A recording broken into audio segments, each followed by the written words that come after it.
Владата за време на молкот пред референдумот на 30 септември ќе ги следи информациите што се пласираат на социјалните мрежи и доколку утврди дека тие се лажни, на своите официјални канали на Facebook и Twitter ќе соопшти дека тие се неточни. Владиниот портпарол Миле Бошњаковски не каже од каде владин мандат да го прави следењето, ниту дали ова е преседан или заплашување на граѓаните да не искажуваат лични ставови.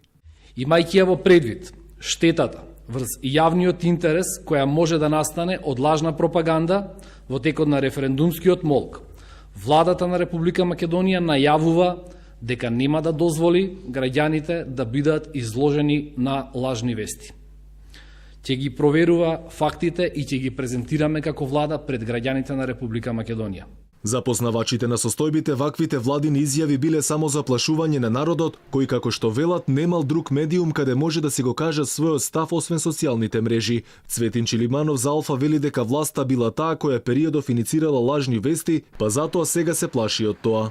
Ако некој ширеше омраза, говор на омраза во текот на кампањата, тоа е повторно владата на Република Македонија, која што веќе не ни броиме колку пати ни се закануваше со меѓуетничка војна, доколку не излеземе да гласаме на референдумот. Така да апсолутно ова што го кажал денеска портпаролот на владата Бошњаковски, дека и во време на изборниот молк ќе се контролирала, ќе се проверувале социјални медиуми, коментари на обични граѓани, апсолутно би да се заплашат граѓаните со во контекстот на претходна изјава, мислам на министерот Спасовски, дека ќе се гонеле луѓе што повикуваат на бојкот преку социјални мрежи.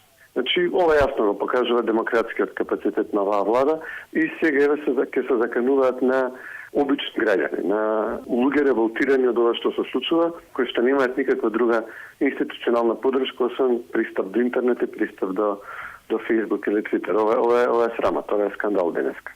Владиниот портпарол не кажа како ќе успеа да ги контролираат сите објави по социјалните мрежи со оглед на тоа дека станува збор за стотици илјади статуси кои ќе осамнат над зидовите на граѓаните. Останува отворено прашањето како и дали истите ќе се казнат и какви биле изречените казни. Ваквиот чин познавачите на состојбите го оценуваат како скандалозен со оглед на тоа што како што велат страшно било без мониторинг да прават нешто за кои самите немаат никаква надлежност.